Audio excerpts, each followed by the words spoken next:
Hello, अस्सलाम वालेकुम। Hello. वालेकुम अस्सलाम ईद जी मैम। मुबारक टू ऑल।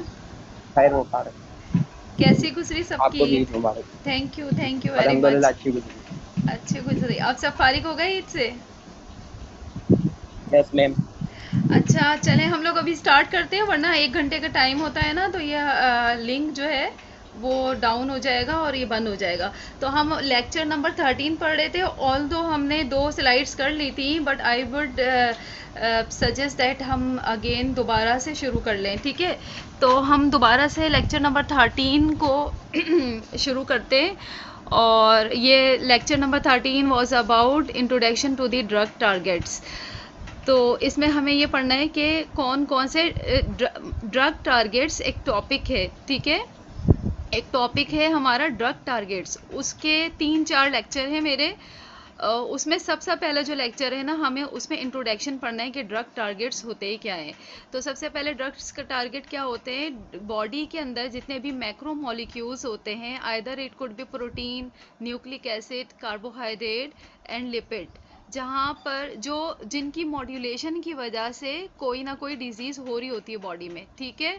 और अगर हम उस तो वो होता है ड्रग टारगेट जिसकी मॉड्यूलेशन की वजह से बॉडी में कोई ना कोई डिजीज़ हो रही होती है।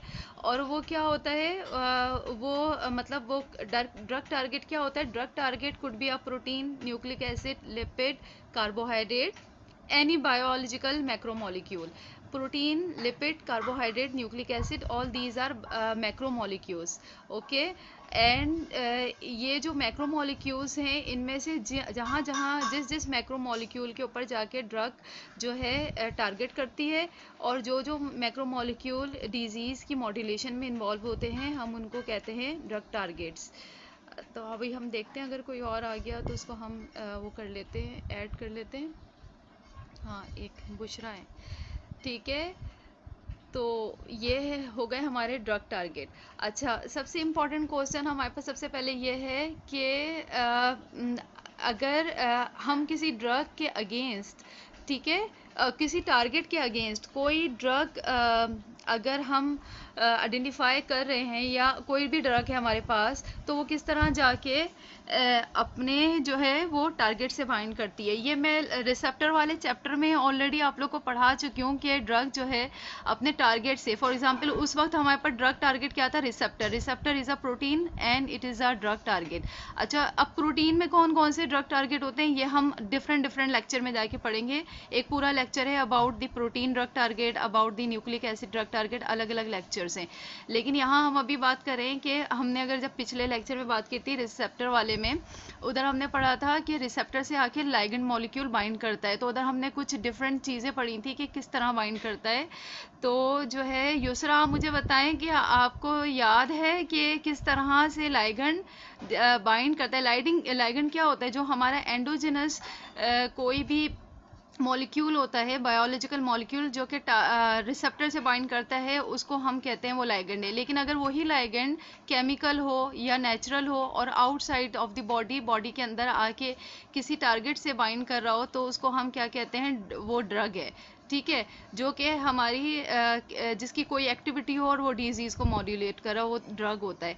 तो अब मुझे बताएं, अगर कोई हमने लाइगेंड बाहर से लिया है, for example in the form of a drug, chemical drug, ठीक है, या नेचुरल कोई कंपाउंड लिया है बॉडी में, तो वो अगर बॉडी में जाके प्रोटीन, न्यूक्लिक एसिड या लिपिड का कोई टारगेट होगा, ड्रग टारगेट होगा, उससे जाके बाइंड करता है, तो on what basis it will bind? Yusra, आप बताएं, कुछ रिमेंबर है? Do you remember anything? Hello? Hello? मेरी आवाज़ आ रही है? हफीज़ आप यस बताइए। मैम। हफीज़ आप बताइए। हफीज़ आप बताइए, किस तरह लाइगेंड रिसेप्टर से किस तरह बाइंड करता है? क्यों बाइंड करता है? वजह क्या होती है तो बाइंड करने की? लाइगेंड जब हम बॉडी में अंदर देते हैं, रिसेप्टर से जाके बाइंड करता है तो वो लाइगेंड रिसेप्टर कॉम्प्लेक्स बनाता है और जो बॉडी के जो रिस्पॉन्स होते हैं वो करता है। नहीं नहीं, वो तो ठीक है, वो तो ठीक है, लेकिन हाँ, किस तरह बाइंड कर लेता है, वजह क्या होती है, क्यों बाइंड कर लेता है, क्यों, वजह, लाइगैंड क्यों जाता है रिसेप्टर के पास, वाई क्यों जाता है, मतलब अगर लाइगैंड हमारी बॉडी में सेल में वहीं रहे ना, क्या जरूरत है, वो कैसे कैसे, मतलब अगर आप एक जगह से दूसरी जगह जाते हैं तो कोई काम करते हैं ना, चलते हैं तो जाते हैं, तो वो लाइगैंड कैसे चले जाता है, कोई ना कोई वजह होगी ना, क्यों किस तरह जाता है रिसेप्टर पे, रिसेप्ट सिग्नल कोई आता है, नहीं, वो तो सिग्नल आता है है, उसका। वो तो है, वो तो है। रुखसार आप बताइए, मुझे मोर प्रिसाइज आंसर चाहिए, है तो ठीक, लेकिन आगे बताएं रुखसार। मैम क्योंकि वो उसके साथ उसे इंट्रासेलुलर एक्टिविटी परफॉर्म करनी होगी और फिर आगे जाके अपने फंक्शन परफॉर्म करने होंगे, इसलिए वो जाके बाइंड नहीं नहीं, करता है, वो तो उसे करता मिमिक है, कर रहा होता है। एंड ऑन व्हाट बेसिस, कोई केमिकल बेसिस होती है ना जिसकी वजह से वो जाके बाइंड करता है, ऑन व्हाट केमिकल बेसिस, ये मैं बहुत अच्छी तरीके से पढ़ा चुकी हूँ आप सबको रिसेप्टर वाले चैप्टर में, तो वह आप बताइए। मैम फॉस्फोराइलेशन का प्रोसेस होता है ना कि वो तो वो होता जो है, एटीन नहीं से नहीं, वो तो होता है, वो सब होता है, वो सब होता है, मैं बता देती हूँ इन शॉर्ट। वो ये है कि जब ड्रग ड्रग जो होता है, ड्रग जो टारगेट होता है, फॉर एग्जांपल हमारे पास एक रिसेप्टर है या टारगेट कोई एंजाइम है, सही है, तो लाइगैंड या ड्रग कहाँ जाके बाइंड करती है, टारगेट पे, अगर वो टारगेट एंजाइम है तो एंजाइम की एक्टिव साइड में जाके बाइंड करेगी, अगर वो टारगेट एक रिसेप्टर है तो वो रिसेप्टर की बाइंडिंग साइड पे जाके बाइंड करेगी ना, ड्रग या लाइगैंड, तो वो जो रिसेप्टर की बाइंडिंग साइड्स होती हैं और एंजाइम की जो एक्टिव साइड होती है, वहाँ पर अमाइनो एसिड रेजिड्यूज होते हैं जिनके ऊपर डिफरेंट चार्जेस होते हैं, और जो हमारी ड्रग होती है उसके ऊपर भी एक पोलैरिटी और चार्जेस होती है, तो वो अगर रिसेप्टर की बाइंडिंग साइड पे पॉजिटिव चार्ज है तो ड्रग पे जो नेगेटिव चार्ज होगा वो उसको अट्रैक्ट करेगा, ठीक है, तो ये इलेक्ट्रोस्टैटिक अट्रैक्शंस होती हैं डिफरेंट, मैंने अट्रैक्शंस पढ़ाई भी रिसेप्टर वाले चैप्टर में, डिफरेंट हाइड्रोफोबिक अट्रैक्शंस होती हैं, हाइड्रोफिलिक अट्रैक्शंस होती हैं, डिफरेंट हाइड्रोजन बॉन्डिंग होती है और वंडरवॉल फोर्सेस होती हैं, जिसकी वजह से टारगेट पे जाके वो ड्रग जो होती है वो बाइंड कर जाती है, ठीक है, तो ये बाइंडिंग की ये वजह होती हैं, और इस लेक्चर में हमने दोबारा ये पढ़ा है कौन कौन सी फोर्सेस होती हैं, नॉन कोवेलेंट होती हैं, ठीक है, कोवेलेंट फोर्सेस होती हैं जो कि बाइंड करती हैं, ठीक है, और डिफरेंट और हाइड्रोजन बॉन्डिंग होती है, ठीक है, तो क्या होता है जब बाइंड करता है ड्रग अपने टारगेट साइट से बाइंड कर लेती है जाके, तो क्या होता है उस टारगेट साइट को मॉड्यूलेट कर लेती है वाया डिफरेंट कन्फर्मेशनल चेंजेस, ठीक है, ड्रग उस बाइंडिंग साइट को मॉड्यूलेट करती है, हाउ इट मॉड्यूलेट, उसकी कन्फर्मेशनल चेंजेस होती हैं बाइंडिंग की वजह से, ठीक है, और कन्फर्मेशनल चेंजेस की वजह से उसके स्ट्रक्चर में डिफरेंस आता है, इसकी वजह से जो है उसकी मीन्स या तो एक तरीका ये होता है, जैसे हमने जी प्रोटीन कपल्ड रिसेप्टर में पढ़ा था कि जब लाइगैंड ने बाइंड किया था रिसेप्टर से तो क्या हुआ था, कन्फर्मेशन चेंजेस आई थी, and then what happened, G protein ने जाके बाइंड किया था एंड देन नीचे कैस्केड एक इंट्रासेलुलर कैस्केड शुरू हो गया था, एक ये भी होता है, दूसरा फास्फोराइलेशन का प्रोसेस भी होता है, तो different target site on the basis of different target site different way of working, इस तरह डिफरेंट वे से ड्रग काम करती है on the basis of target site, ठीक है, और अच्छा सबसे दूसरा इंपॉर्टेंट क्वेश्चन है जो हम अब नेक्स्ट स्लाइड में पढ़ रहे हैं कि हम ड्रग के टारगेट साइट को आइडेंटिफाई किस तरह करते हैं, ठीक है, तो ड्रग के टारगेट साइट को हमें ये कैसे पता चलता है कि हमारे बॉडी में तो मिलियंस ऑफ टारगेट्स हैं, ठीक है, मिलियंस ऑफ प्रोटीन है, न्यूक्लिक एसिड है, हमारे यहाँ आरएनए डीएनए दो टाइप के हैं, millions type of means carbohydrates हैं, ठीक है, तो ड्रग को ये कैसे पता चलेगा कि कौन सा टारगेट साइट, हम कैसे आइडेंटिफाई करेंगे कि कौन सा ये ड्रग जो हम ले रहे हैं किसी भी डिजीज़ के अगेंस्ट या कोई नई ड्रग हम आइडेंटिफाई कर रहे हैं, वो किस तरह जाके कौन से टारगेट पे बाइंड करेगी या कौन सा टारगेट जो होगा वो हमारे लिए इम्पॉर्टेंट होगा, तो इसके दो अप्रोचेस हैं, एक फॉरवर्ड फार्माकोलॉजी और एक रिवर्स फार्माकोलॉजी, इन दो अप्रोचेस से हम ड्रग के टारगेट साइट को आइडेंटिफाई करते हैं, ठीक है, तो रिवर्स फार्माकोलॉजी में क्या होता है, फॉरवर्ड फार्माकोलॉजी में क्या होता है, अब हम ये देख लेते हैं, फॉरवर्ड फार्माकोलॉजी में ये होता है कि हम पहले जो करते हैं हमें टारगेट नहीं पता होता, ठीक है, हमें कोई भी बॉडी में कौन सा हमारी ड्रग कौन से टारगेट पे जाके बाइंड करेगी हमें नहीं पता होता, हम नंबर ऑफ ड्रग्स लेते हैं, ठीक है, और उनको टेस्ट करके देख लेते हैं, ठीक है, इन विवो या एक्स विवो या इन विवो। एक्स विवो क्या होता है, सेल बेस्ड स्टडीज़ होती हैं। इन विवो क्या होता है कि एनिमल मॉडल के अंदर हम जो है ड्रग इंजेक्ट करते हैं। तो हम जो है लाइब्रेरी ऑफ ड्रग्स एडमिनिस्टर करके या हम टेस्ट करके सेल पर या एनिमल पर हम चेक करते रहते हैं एक्टिविटी चेंज हुई है कि नहीं हुई है। अगर हमें, और फिर किस तरह हम चेंज करते हैं, फॉर एग्जांपल अगर हमें एक ड्रग चाहिए जो कि जी प्रोटीन कपल्ड रिसेप्टर के एक्सप्रेशन को ज़्यादा करे या कम करे, ठीक है, कम करे, क्योंकि फॉर एग्जांपल अगर जी प्रोटीन कपल्ड रिसेप्टर के एक्टिविटीज़ ज़्यादा होने की वजह से या एक्सप्रेशन ज़्यादा होने की वजह से सेल की प्रोलिफरेशन ज़्यादा हो रही है, जो कि जिसकी वजह से कैंसर हो रहा है। कैंसर में सेल प्रोलिफरेशन ज़्यादा होता है ना, तो हमें एक ड्रग चाहिए जो कि जी प्रोटीन कपल्ड रिसेप्टर के पे जाके टारगेट करे। तो हमें कैसे पता चलेगा, हम बहुत सारी ड्रग्स लेंगे, उनको हम जी प्रोटीन कपल्ड रिसेप्टर पे, हम सेल पे जो है उसको इंक्यूबेट करेंगे सेल के साथ। फिर उसके बाद हम जी प्रोटीन कपल्ड रिसेप्टर का एक्सप्रेशन चेक करेंगे डिफरेंट टेक्निक्स। वेस्टर्न ब्लॉट है एक टेक्निक जिससे हम चेक करते हैं प्रोटीन के एक्सप्रेशन, ठीक है। तो अगर उसमें उस टेक्निक में हमें जो रिजल्ट्स आते हैं उसमें अगर हमें पता चलता है कि प्रोटीन की एक्सप्रेशन कम हुई है, तो इस तरह हमें पता चल जाता है अच्छा इस ड्रग ने जाके इस पर्टिकुलरली रिसेप्टर पे जाके एक्ट किया था और उसके एक्सप्रेशन को डाउन रेगुलेट या अप रेगुलेट किया था।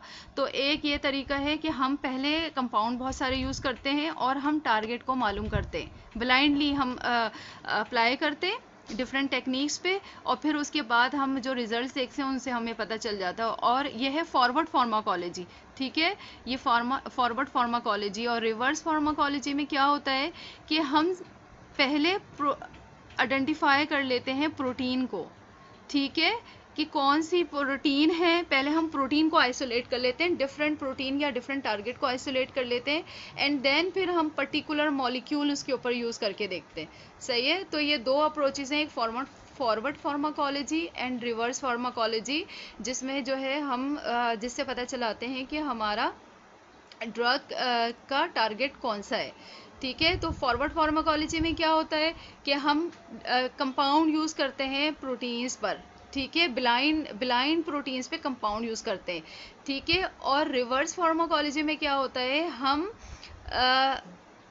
ब्लाइंड कंपाउंड यूज़ करते हैं आइडेंटिफाइड प्रोटीन पे, ठीक है। हमें पता नहीं होता कौन सा कंपाउंड जाके मॉड्यूलेट करेगा प्रोटीन को, लेकिन हमें प्रोटीन पता होती है कौन सी है, ठीक है। तो these are the two approaches.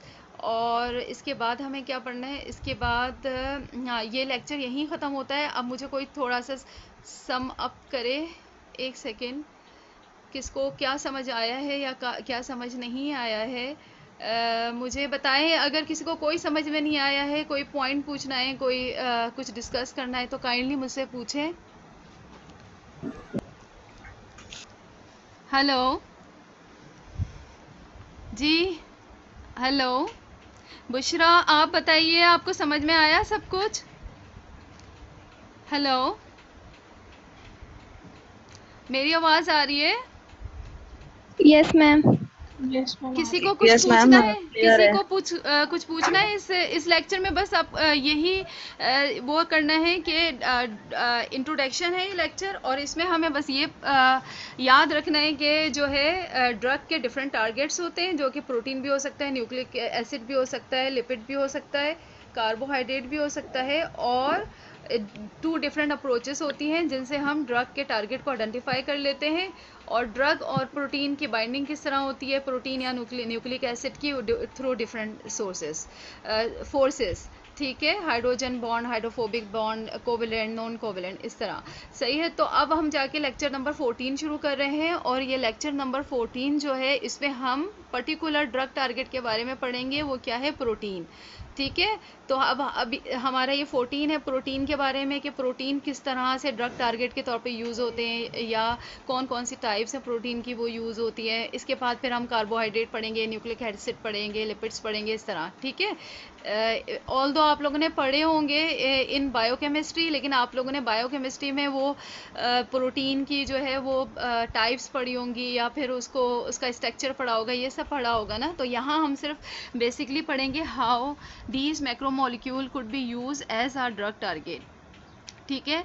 तो सबसे पहले हमारा जो प्रोटीन ड्रग टारगेट, अब प्रोटीन में जो है सबसे इम्पॉर्टेंट बात यह है कि there are various type of protein. ठीक है। अब मुझको ये बताएं, कौन बताएगा, अब मुझे ये बताएं,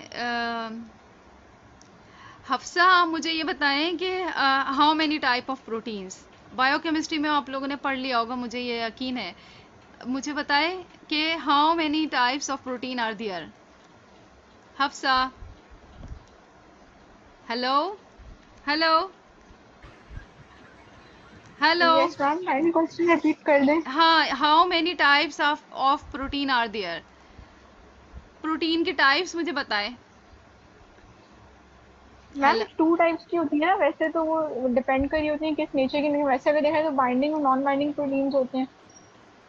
हाँ, 2 टाइप्स की कौन सी? ऑन लाइक ऑन बाइंडिंग और नॉन बाइंडिंग। नहीं नहीं, और बताएं।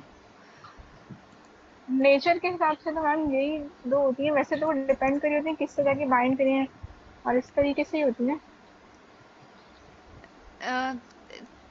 आंसर थोड़ा सही है लेकिन not more precise, so I will explain you. There are many types of protein on the basis of their structure, on the basis of their capacity of storage of oxygen. Means transport protein भी होती हैं जो oxygen को transport करती हैं, और different means structural protein भी होती हैं। ठीक है। लेकिन यहाँ हम बात कर रहे हैं वो प्रोटीन्स जो कि ड्रग टारगेट के तौर पे यूज़ हो सकती हैं। तो उसमें 2 इंपॉर्टेंट प्रोटीन है, एक तो आपके रिसेप्टर हो गए, ठीक है, सही, प्रोटीन रिसेप्टर आर प्रोटीन्स, और दूसरा कौन से हो गए, एंजाइम्स। ठीक है। Enzymes are protein.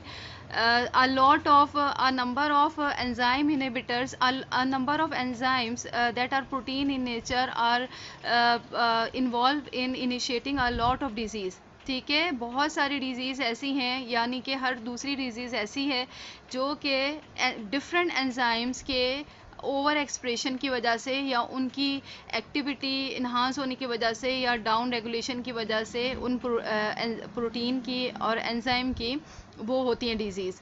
ठीक है। तो उनके अगेंस्ट हम एंजाइम के अगेंस्ट जो कि ड्रग मालूम करते हैं उसे क्या कहते हैं, कोई बताए मुझे। एंजाइम के अगेंस्ट अगर एंजाइम को इनहिबिट कर रही हो कोई ड्रग, तो उस ड्रग को क्या कहते हैं? तो बहुत ही आसान क्वेश्चन है। मैम एंटागोनिस्ट कहते हैं ना। हैं? एगोनिस्ट, एंटागोनिस्ट एगोनिस्ट वो होते तो हैं, एक होता है, एक्टिवेट वो कर तो रही होती होता है। एक और बहुत मोर प्रिसाइज यूज़ होता है वर्ड एंजाइम के साथ। अगर कोई एंजाइम को वो कोई ड्रग इनहिबिट कर रही हो, वो एंटागोनिस्ट हो, हम उसको कह रहे हैं एंटागोनिस्ट है, लेकिन उसको मोर प्रिसाइसली और क्या कहेंगे हम? किरण आप बताएं, उसको हम कहेंगे, क्या कहेंगे, जल्दी से बताएं। जो एंजाइम को इनहिबिट कर रहा होता है, बहुत सिंपल आंसर है, सवाल में ही ये जवाब है। जो एंजाइम को इनहिबिट कर रहा होता है कोई भी ड्रग, या इनहिबिटर। हाँ वेरी गुड, तो वो इनहिबिटर। हाँ वो इनहिबिटर होता है। ठीक है। तो इनहिबिटर क्या है? वो एक ड्रग मॉलिक्यूल है। ठीक है। और ऑल्दो इनहिबिटर इंट्रासेलुलर भी हो सकता है, लेकिन most of the time extra cellular लेते हैं हम, जो कि ड्रग होता है। ठीक है। तो हम प्रोटीन को क्यों, ये मैंने इस लेक्चर के इंट्रोडक्शन में यही बता दिया है कि why protein is an important drug target, क्योंकि a lot of proteins are involved in initiating the disease. Okay. बहुत सारी प्रोटीन है, means number of thousands of, आप गूगल पे जाएं, सर्च करें, थाउजेंड्स ऑफ प्रोटीन्स हैं जो कि जिनकी मॉड्यूलेशन की वजह से डिजीज़ होती है। ठीक है। तो अच्छा, अब प्रोटीन के ये भी हमने पढ़ लिया है कि प्रोटीन में कौन कौन सी प्रोटीन ऐसी हैं जो कि ड्रग टारगेट हो सकती है। रिसेप्टर और एंजाइम के बारे में हमें बता दिया। मोस्ट इंपॉर्टेंटली कौन सा एंजाइम? काइनेसिस है। काइनेसिस हमने कहाँ पढ़ा था? रिसेप्टर में पढ़ा था ना, कि रिसेप्टर में जब रिसेप्टर से लाइगेंड बाइंड करता है, तो जब इंट्रासेलुलर एक्टिविटी इनिशिएट होती है जो कि फॉस्फोरिलेशन होती है, तो फॉस्फोरिलेशन कौन से एंजाइम्स कर रहे होते हैं? कौन से एंजाइम कर रहे होते हैं? हफ्सा आप बताएं। Phosphorylation ma'am फॉस्फोनोसिडॉल। फॉस्फोराइलेशन में कौन से एंजाइम्स इन्वॉल्व होते हैं? Very simple answer. Ma'am phosphoinositol. Phospho हम नो शुरू नो से नो नो नो फॉस्फोराइलेशन का मतलब क्या है? कोई मुझको सबसे पहले ये बताए। Phosphor what is the meaning of phosphorylation? Ma'am ATP से एडीपी में कन्वर्जन हो रही है, लाइक एक उसमें मॉलिक्यूल कम हो रहा है तो वो एडीपी में कन्वर्ट हो रहा है।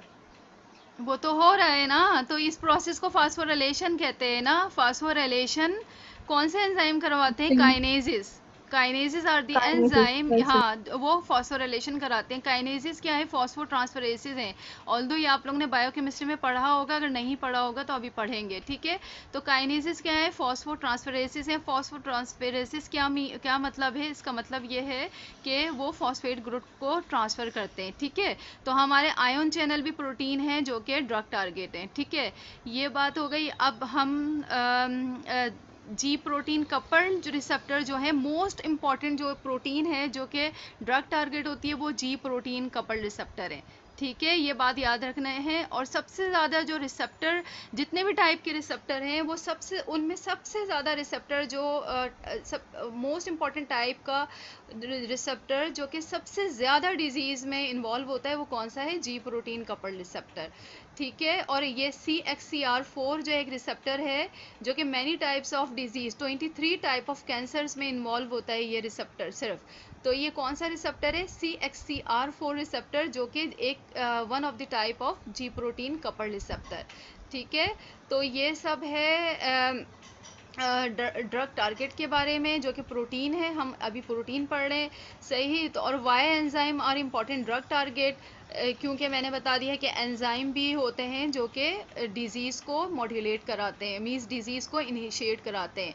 और आयन चैनल हैं जो कि third type of most important protein है जो कि ड्रग टारगेट के तौर पे इस्तेमाल होते हैं। क्योंकि वजह क्या है? आयन चैनल भी जो what ion channel do, they transport means minerals, calcium, potassium from outside the body to inside और inside the body to outside। तो ये नॉर्मल होम्योस्टेसिस प्रोसेस जो होता है हमारी बॉडी में, वो मेंटेन करते हैं, जिसकी वजह से नंबर ऑफ डिजीजेस होती हैं। तो ये due to their large means involvement of this type of protein कौन सी? रिसेप्टर, आयन चैनल, एंजाइम, ये 3 टाइप की प्रोटीन्स हैं जिनकी डिजीज़ में बहुत इन्वॉल्वमेंट होती है। अब a number of various of disease are initiated due to the modulation of these type of protein.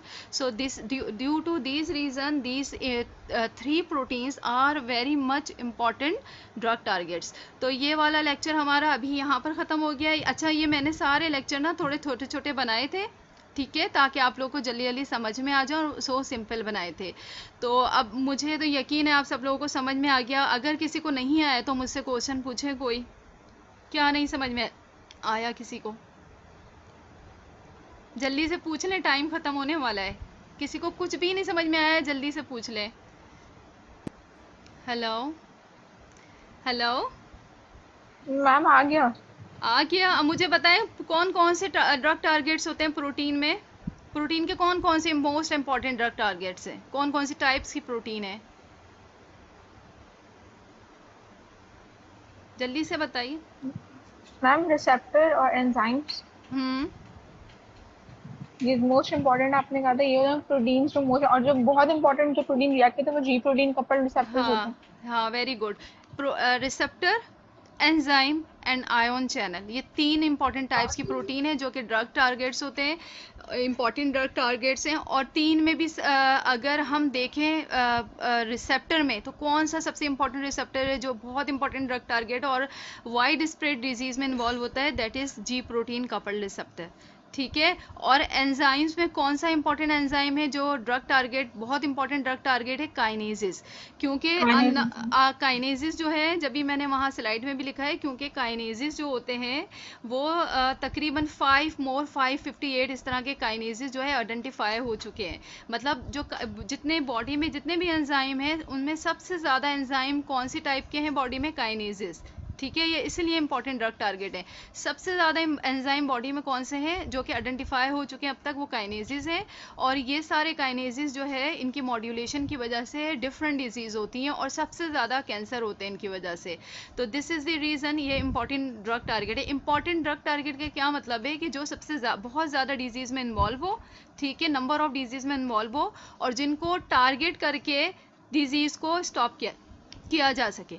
ठीक है, ये दो इंपॉर्टेंट पॉइंट हैं कि क्यों होते हैं इंपॉर्टेंट ड्रग टारगेट, क्योंकि वो बहुत सारी डिजीज़ में इन्वॉल्व होते हैं और उनको अगर हम किसी भी ड्रग से टारगेट करें, मीन्स उनके अगेंस्ट कोई भी ड्रग हम डेवलप करें और वो हम एडमिनिस्टर करें, तो वो ड्रग जाके उस टारगेट पे बाइंड करेगी और उस टारगेट को इनहिबिट कर देगी और डिजीज़ को स्टॉप कर देगी।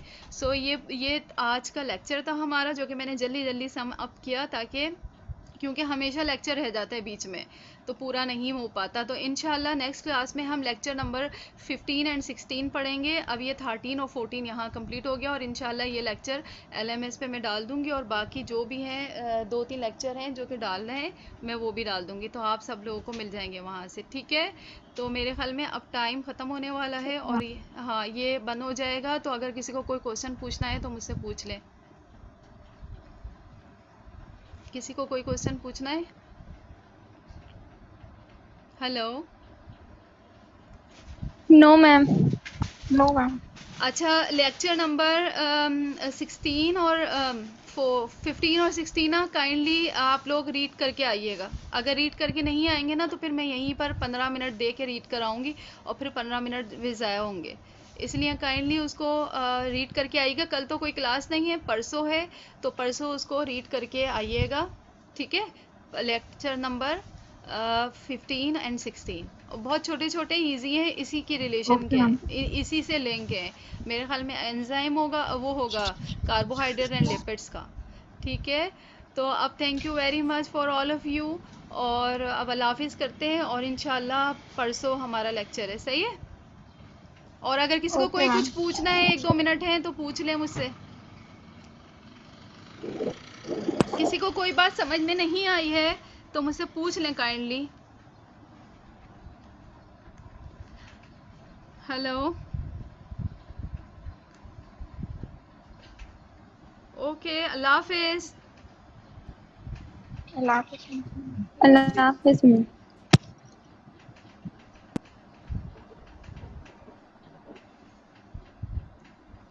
हेलो साइमा? हेलो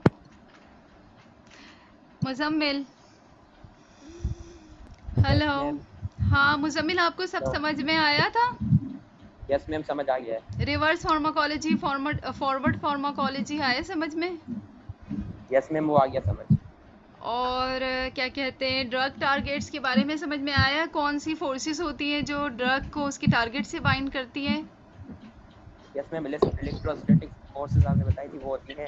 हाँ, और मोस्ट इम्पॉर्टेंट होती है जो मोस्ट इम्पॉर्टेंट फोर्स होती है जो ड्रग और टारगेट के बीच में होती है, जिसकी वजह से ड्रग टारगेट से बाइंड करती है, वो मोस्ट इम्पॉर्टेंट फोर्स जो होती है वो होती है कोवेलेंट बॉन्डिंग। ठीक है, ये याद रखना है सबको। 3-4 पॉइंट्स हैं इम्पॉर्टेंट, वो सबको याद रखना है। ठीक है, ये क्योंकि मोस्टली यही वाले सारे पॉइंट हैं जो इम्पॉर्टेंट हैं और ये सब याद रखना है कि ये फोर्सेस होती है जिसकी वजह से ड्रग टारगेट से बाइंड होती है। और इम्पॉर्टेंट ड्रग टारगेट्स इंपॉर्टेंट क्यों होते हैं? वो इसलिए इंपॉर्टेंट होते हैं कि वो डिजीज़ में इन्वॉल्व होते हैं, डिजीज़ कराते हैं। लेकिन एक और बात इंपॉर्टेंट याद रखने की है कि सारे ड्रग टारगेट होते हैं ना वो डिजीज़ नहीं कराते। ये भी एक बहुत इंपॉर्टेंट पॉइंट है कि जितने भी ड्रग टारगेट्स होते हैं जहाँ पर जाके ड्रग बाइंड करती है ना, वो सारे डिजीज़ में इन्वॉल्व नहीं होते। सारे मीन्स सारे नहीं होते, most of the drug target ज़्यादा से ज़्यादा इन्वॉल्व होते हैं लेकिन सारे नहीं होते। और मीन्स सारों की मॉड्यूल मीन्स ड्रग जब बाइंड करती है उन टारगेट से तो सारे ही अप रेगुलेट होकर डिजीज़ नहीं करते, मीन्स इनिशिएट कुछ के डाउन रेगुलेशन की वजह से भी डिजीज़ होती है। आई है मेरा पॉइंट समझ में? मीन्स अगर हम कोई किसी टारगेट किसी एंजाइम के अगेंस्ट अगर कोई ड्रग दे रहे हैं, ठीक है, और अगर वो एंजाइम उस ड्रग से इनहिबिट हो रहा है, ठीक है, अगर इनहिबिट हो रहा है तो डिज़ीज़ स्टॉप हो रही है। लेकिन ये भी हो सकता है कि अगर हम कोई ड्रग को किसी एंजाइम के अगेंस्ट यूज़ कर रहे हैं तो इस एंजाइम के इनहिबिट होने की वजह से ना डिज़ीज़ इनिशिएट हो जाए, ये भी होता है। ठीक है, तो ड्रग जो है वो डिज़ीज़ को जो है टारगेट को मॉडिफाई करके डिज़ीज़ इंड्यूस भी करा सकती है और डिज़ीज़ को इनहिबिट भी कर सकती है। और ये इम्पॉर्टेंट पॉइंट जो है वो ये है कि जब हम कोई ड्रग लेते हैं तो उसके हम फॉर एग्जांपल कोई एंटी कैंसर ड्रग लेते हैं तो वो कैंसर के सेल को किल तो कर रही होती है, लेकिन वो जाके नॉर्मल सेल को भी किल कर रही होती है। तो ये एक है, इसको कहते हैं एडवर्स इफ़ेक्ट। ठीक है, ये क्यों होता है एडवर्स इफेक्ट? क्योंकि एक जगह तो वो ड्रग जाके अपने टारगेट को इनहिबिट कर रही होती है और दूसरी जगह वो ही ड्रग जाके किसी दूसरी प्रोटीन को, अगर वो नॉन स्पेसिफिक ड्रग है तो किसी दूसरी प्रोटीन को जाके वो मीन्स इन्हांस कर रही होती है उसकी एक्टिविटी को। तो हर दफ़ा ये इम्पॉर्टेंट नहीं होता कि ड्रग टारगेट पे ड्रग जो है बाइंड करके ड्रग को डिज़ीज़ को स्टॉप ही करेगी, कभी डिज़ीज़ को इनिशिएट भी करती है। सही, तो ये आज का लेक्चर था। इंशाल्लाह हम परसों अपना दूसरा लेक्चर लेंगे। अल्लाह हाफ़िज़।